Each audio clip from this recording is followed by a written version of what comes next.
Last week I released a video about love languages and I got this comment. Oga, love does not exist. Glad to see that you're doing well. I replied as quickly as possible, but I haven't gotten a response yet. And that's the inspiration of today's video. So in the video, we're going to explore different views to answer the age-old question, what is love? And see how these answers help us to be better in our relationships. So, let's jump into it. Hi, my name is Lachi, and welcome to my channel, What to Do This Weekend. In putting this video together, I did the first thing that any professional would. I did an online search. In doing this search, I expected to find deep insights and profound wisdom around the complexity of human emotions. Sadly, that wasn't the case. What I got was dance videos, TikTok dance videos. I shouldn't have been surprised considering how modern reality has been shaped by the power and influence of TV and social media. It seems people are more interested in going viral, which has led to a trend where people trade their personal drama for clout or cash. A few examples include Shakira's diss song to her ex PK,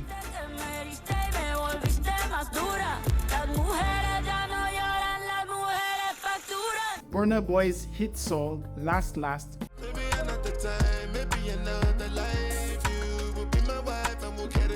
and the grandfather of modern heartbreaks,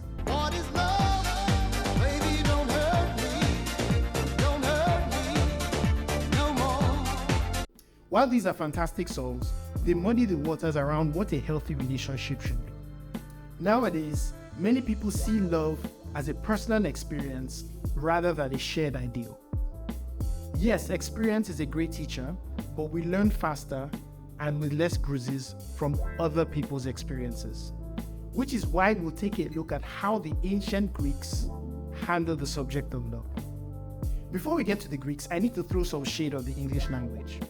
Despite its global supremacy and huge vocabulary, there's only one word for love. Comparing this with languages like French, Spanish, and Hebrew, which have at least 3 words for love and have about half the vocabulary, it's a shame on English. But not to worry, I have just the fix. I'm going to give you the perfect definition of love in English, but I need you to come closer. Love is a feeling you feel when you feel a feeling you've never felt before.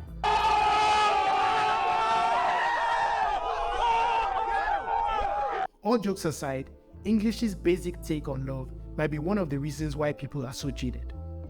So, back to the Greeks. So the Greeks have 4 words for love, and these words are eros, philia, storge, and agape. Apologies to any Greeks in case I butchered the pronunciation of these words. So please forgive me. Start off with eros, and eros is that romantic love, butterflies in your tummy, weakness in the knees, and a great example of that would be Bella and Edward from the Twilight series. When we talk about philia, this is the love between friends. It talks about companionship, and it's about being seen, being heard, and being respected. A great example of this would be the characters in the hit TV show Friends. Now, storge has to do with people who place their families first. It's all about how much they love their families, and a great example of this would be Dom from Fast and Furious. And another example would be Uncle Phil from Fresh Prince of Bel-Air. So agape is the last one, and it's unconditional love that is sacrificial. It sees the divine nature in human beings and wants to see them become the best they can be. A great example of this is the character Mr. Rogers, played by Tom Hanks in the movie Would You Be My Neighbor? The Greek language's more realistic view on love helps us to set healthier expectations in our relationships. In my search for answers, I spoke to a love expert in the person of my wife, and this is what she had to say. Love is about giving without expecting much in return. It's also about balancing emotions with rational thinking. As an example, during my school days, I made many relationship mistakes because I was purely going by emotions. However, when I was leaving school, a part of me low-key knew that these things were not serious. Although I couldn't have admitted it at the time, a part of me knew that I was just playing games.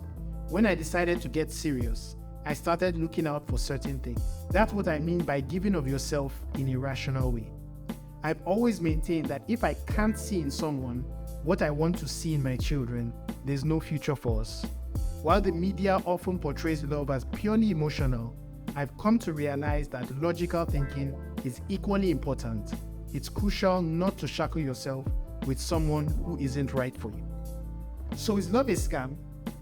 Well, if you're expecting a fairy tale romance and a happily ever after, then maybe it is. But if you're willing to put in the work to understand your needs and your partner's needs, then love can be one of the most satisfying and fulfilling experiences of your whole life. So here's something that you and your partner can do this weekend.